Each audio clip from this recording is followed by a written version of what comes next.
Hi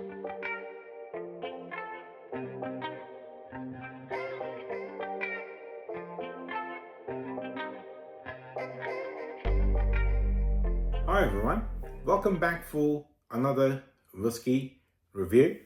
Well, I'm on a journey tonight, and I've said that a few times now because this will be the 9th whiskey review I'm doing tonight. So I'm really doing some catch-up work, and it might just end up being, well, it'd be worth the effort because the poor advent calendar, which was very graciously gifted to me all the way back in 2018, 2019, has been sitting very patiently in my collection, waiting to be discovered, and I'm discovering the hell out of this advent calendar tonight, taking a journey around the whiskey world. Now, well, you would have seen the title by now, so you know what the whiskey is. The Shackleton, Mackinlay Shackleton blended Scotch whiskey, blended malt. So all of the whiskey that's gone into it has been made out of malted barley. For those out there who shall only drink blended malts or single malts, this is the whiskey for you. I actually have not tried this particular whiskey. I have tried another version of it that did do another grand version of it quite a long time ago, which was rather beautifully presented. It came in a big box, talking about I guess, how the whiskey came together, which the whole story, if you didn't know already, is sort of recreating the whiskey that was discovered 100 years later from Shackleton's trip to Antarctica. And the whiskey makers have tried to recreate or pay homage to that particular trip or that whiskey that was found as a sample.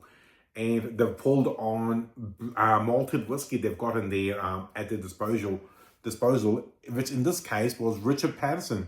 Famous guy, has apparently the best nose in the whiskey industry. Now, they're not actually forthcoming about which particular distilleries they've used, for the blended malt, which is okay. They don't have to disclose it. At least they've told us up front, it is a blended malt, which I like. For tonight, I have already reviewed another blended malt from predominantly Space Out Whiskies called Copper Dog. I hope you'll watch the review, which was a fantastic whiskey. Really, really nice. So sitting here right now, I have very high hopes for this particular whiskey. And I did make my notes. Retails for $79. So sits just above that Copper Dog price, but in line with another very good seller blended malt from Scotland called Monkey Shoulder. So this is sort of sitting around the Copper Dog, the Monkey Shoulder price. And obviously just below some of the 10, 12-year-old single malts from Speyside, which are starting to shoot up in the price and heading more at $90. All right, let's see what's it like on the nose. Oh, sweet. What did my notes say? Sweet with a little bit of spice, gentle spice. Actually, this is very different to the Copper Dog. And I say these things, but maybe I'll never get around to doing it. But I would like to do a side-by-side review of the Monkey Shoulder, the Copper Dog, and this one, where I think this one has the most amount of spice in the nose, which is very interesting. And it's troubling me not knowing what the composition of cask types used are for this particular whiskey. They've actually focused far too much on the storytelling around the Shackleton's trip and how they've tried to recreate the whiskey or pay homage, which is okay, which is very lovely. You do need a good story to sell a whiskey sometimes. But in this case, I think the whiskey is actually really interesting. And it'd be worth sort of dabbling and telling us a bit more about what is the cask composition or the distilleries they've come from. Very, very interesting on the nose. Yes. Can't quite pick on it. It's got a real particular sweet character on the nose, which I'm liking, but I can't just put my finger on it.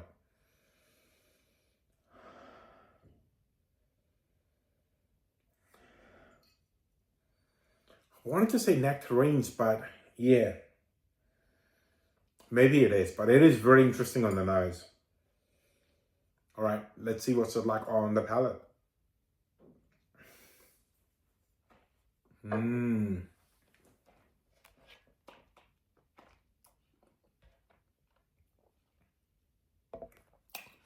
Rich and fruity on the palate. There's no real spice. There was that gentle spice on nose. And apples. Wow. Ripe apples. Really nice. There's definitely a bit of sherry content in there, or sherry cask aged whiskey content. It's making me crackle. I like this. This is a very pleasant blended malt whiskey. I mean, I am on a bit of marathon effort and I'm drinking plenty of waters in between to keep my palate as fresh as I can. But it is whiskey number 9 that I'm trying tonight in a row. And the flavors are still cutting through. Very, very nice. I mean, for around $79 a bottle, that's fantastic. And I'm not sure if I showed the color before. Very light in the color. So it'd be very reasonably young whiskey, I would say. Probably a composition of 5 to 8 years old. But from how it's sitting on the nose and how it's coming across on the palate, there's definitely some older whiskey that's gone in there to sort of lift the profile up a little bit, which is good. And that's what you expect from them. And I'm glad they've done that because it makes it very, very interesting. Oh, so good. Really nice. Definitely worth adding it to your collection. 100% recommend it. Especially at that price, makes it approachable. Try it once and maybe it will become your sort of rotation bottle. You know, you're hyperextending yourself to the $150, $200, $300 bottle price.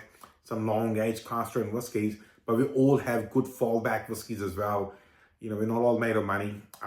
You do want to have some $70, $80 bottles as daily drams, but also good, interesting whiskies you can put out for your friends and family. You know, you don't want to be putting out nothing wrong with it, but a 1 liter cheap blend. You want to put something sort of middle of the range, and I think that serves that purpose really, really well.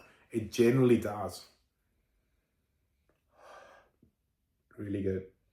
I'm definitely getting a bottle for myself for $79. Why not? Really, really good. I'm just trying to think what single malt would it be similar to while I've been doing the review. I kind of want to say a bit like the Glenlivet 12, but it did have a bit more spice in the nose. But that fruity core was a bit similar to the Glenlivet. But it's also reminding me of another very favorite whiskey of mine, is the Dalmore. And the Dalmore 12 in particular and 15 has that spicy sherryness, a little bit of sweetness intertwining. So I want to guess there's a bit of Dalmore in there. I hope there was a bit of Dalmore in there because I do like those whiskeys. But yeah, pick up a bottle. Definitely worth a try, especially at around $80 price. You know, you might as well try it once. Maybe it will become your one of your favorite cheapies. Well, that's what I've got to say about this particular whiskey. But if you are liking the content, please like, share, and subscribe. Otherwise, I'll see you in the very near future for another whiskey review. See you later. Bye-bye.